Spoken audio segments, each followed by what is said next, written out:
स्वामी ज्ञानक्रीडायालय श्रीस्वामी गीता लक्ष्मण हनुमत समेत रघुनंदन स्वामी नंदनायुधालय श्री रंगनाथ स्वामी नरंगाय रंगानायुधालय श्री श्रीनिवास स्वामी गोदानायुधालय श्री रंगराज स्वामी देवनायुधालय श्री महाभुजराज स्वामी दशावतारोऽर्जुनः वैनतेय वेदगुरुः स्वामिनः भक्ताञ्जनेय योगाञ्जनेय स्वामी भक्तजनसंरक्षणार्थं यजमानानां पञ्चजनानां कुटुम्बानां क्षेमस्थैर्य धैर्यवीर्यविजय नमस्करोः टीकापरिहारार्थं वेदोक्तायुः अभिवृद्ध्यर्थं ये ग्रहाः नमस्काराय निश्चिताः आदित्यादि नवग्रहदेवताः सर्वानुभूतिसिद्ध्यर्थं इष्टकाम्यार्थसिद्ध्यर्थं तदेवता बलदेवता प्रधानसिद्ध्यर्थं सर्वारीप्रधानसिद्ध्यर्थं सर्वारीप्रसिद्ध्यर्थं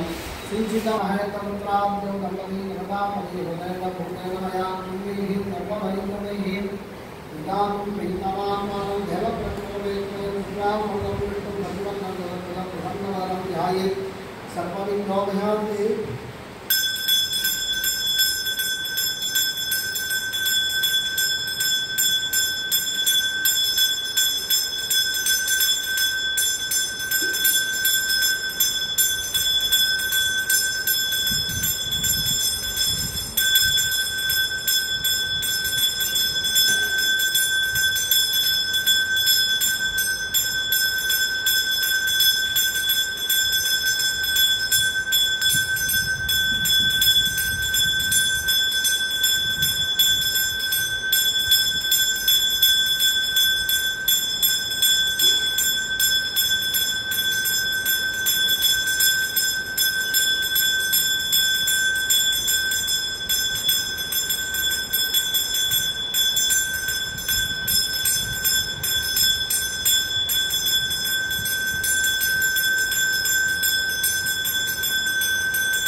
ओम संसार वैरणे नमः।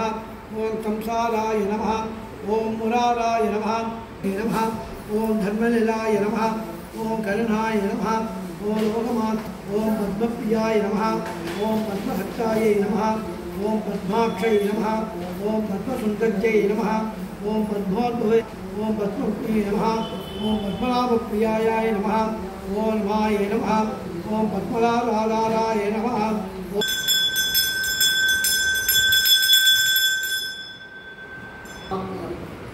முதல் அத்தியாயம். ஓர் புண்ணியகாலமாகிய நன்னாளில் சௌனகாதி மகர்ஷிகள் நைமிஷாரண்ய வனத்தை அடைந்து அங்கு வீற்றிரான் என்ற சுதபுராணிகளை நோக்கி நமஸ்கரித்து, ஓ மகாத்மாவே, பூலோகத்தில் ஜன்மித்த ஓர் மனிதன் தான் கோடிய தனம் தானியம் பசுபுத்திர ஸ்வர்க மோட்சம் முதலாகிய நற்பலன்களை அடைய வேண்டுமானால் நிர்விரதத்தை அனுஷ்டித்து அதன் பலனாக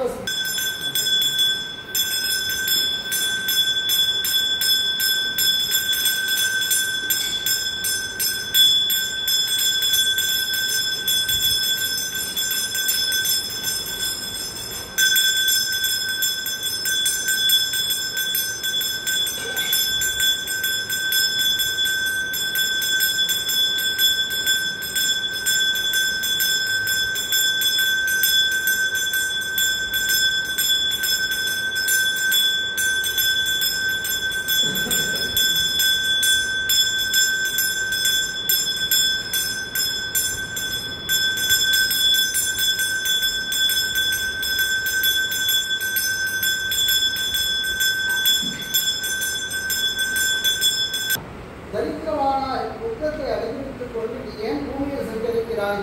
அதை விவரமாய் எனக்கு சொல்ல வேண்டும் என்று கேட்டனன். இந்தபடி கபடவேடுதாவியாக ஸ்ரீமன் நாராயணன் கேட்டதும் தரித்திரவானாகிய பிராமணன், ஐயா, நான் மிகவும் தரித்திரவான், ஆகையால் பசியின் கொடுமை பொறுக்காமல் விளைகிறேன். ஐயா புருஷோத்தமரே, இந்த தரித்திரம் நீங்க உங்களுக்கு ஏதேனும் உபாயம் தெரிந்தால் அதை எனக்கு சொல்லுங்கள் என்று கேட்டான்.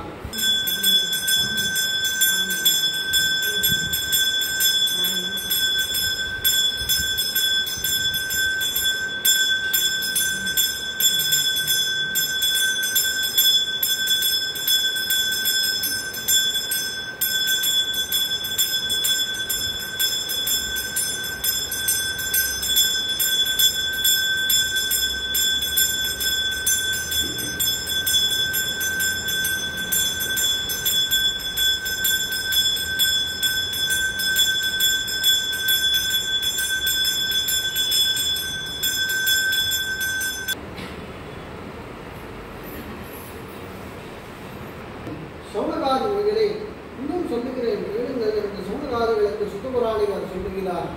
பூர்வ காலத்தில் ஜிதேந்திரியனும் சத்தியவாக்குடையவனுமாகிய உன்முகன் என்னும் ஓர் அரசன் இருந்தான். அவ்வரசன் பிரதி தினமும் தேவாலயத்திற்கு போய் தரிசித்து அங்குள்ள பிராமணர்களுக்கு தானம் கொடுத்து கொண்டு ரூபவதியாகிய தனது மாண்மையுடன் கூடி ஓர் நதிநீரத்தில் சத்யநாராயண விரதத்தை அனுஷ்டித்துக் கொண்டிருந்தான். அந்த நதிநீரத்திற்கு சாரீரத்தின் மருமகனுடன் வியாபாரம் செய்து கொண்டிருந்தான். அப்பொழுது சத்யநாராயண சுவாமி ஒரு பிராமண வடிவம் கொண்டு நஷ்ட பிரதிஜனான சாதுவை பார்த்து, ஓ கடின சிந்தனை, நீ காரண்யமும் கடினமும் முகுந்த துக்கத்தை அனுபவிக்க கிடவா என்று சாதுவுக்கு சாபவிட்டு மறைந்தார். பிறகு அதே தினத்தில் சில கள்ளர்கள் ராஜாங்கத்தை புலிகளை களவாடி கொடுத்த தாயே, பசியின் கொடுமை பொறுக்காமல் எங்கேயாவது போய் வரலாம் என்று துணிந்து போனேன். அப்படி போகும் வழியில் ஒரு பிராமணர் வீட்டில் கோரிய வரத்தை தரக்கூடிய சத்யநாராயண விரதம் அனுஷ்டித்துக் கொண்டிருந்தார்கள். அதை நான் பார்த்து கொண்டிருந்து விட்டேன் என்று சொன்னதும் லீலாவதி மிக சந்தோஷமுற்று தானும் சத்யநாராயண விரதம் அனுஷ்டிக்க எண்ணி தனது பங்கு மித்திரர்களுடன் கூடி தனது சத்தியானுசார விரதத்தை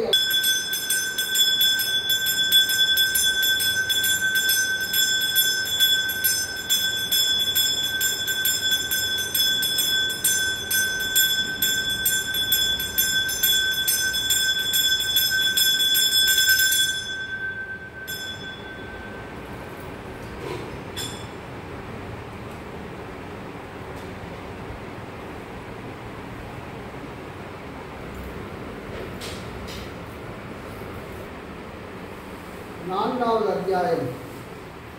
அப்படி நமது நகரத்தை நாடி புறப்பட்டு நமது பொருட்களை கப்பலில் பத்திரப்படுத்திக் கொண்டு சில பிராமணர்களுக்கு தானம் கொடுத்து போகும்போது ஸ்ரீ சத்யநாராயண சுவாமி திரிகண்ட வேஷதாரியாகி ஐஸ்வர்களை பார்த்து, அப்பா, நீங்கள் ஏன் ஒரு வாரம் வாடிய முகத்துடன் இருக்கிறீர்கள் உமது கப்பலில் என்னென்ன பொருள்கள் இருக்கிறது என்று கேட்டார். அதற்கு அந்த வைஷ்யர்கள் அவரை இன்னார் என்று அறியாமல் பரிகாசமாய், ஓ பிராமணா, எமது கப்பலில் உள்ள பொருள்களை அபகரிக்க எண்ணினாயா? அதில் அப்படிப்பட்ட பொருள்கள் எதுவும் இல்லை, பாத்திரங்கள் தவிர மற்ற ஒன்றும் இல்லை என்று சொன்னார்.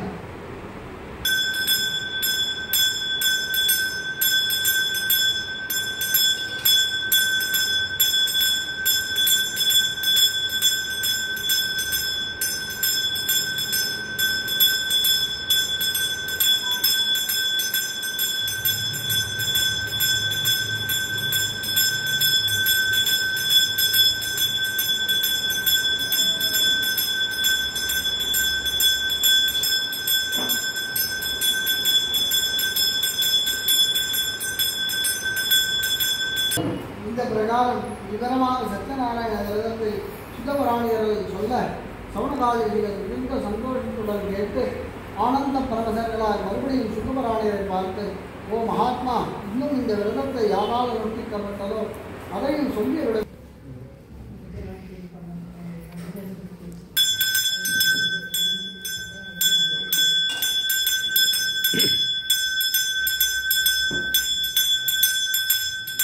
ओम तदिष्णोर्परमं पदकं ददा वित्तन्ति सूरयः दिवीव तच्चुरादधं तद्विप्रातोर्पणागृवाहुं दत्तमन्दजे विष्णोर्यत्परमं पदं पर्याभ्यानन्तरायाय सर्वतोमोदिरात् सममखद्भवति सर्वज्ञात्यै सर्वस्थितिः सर्वमेव तेनाप्नोति सर्वं जयति।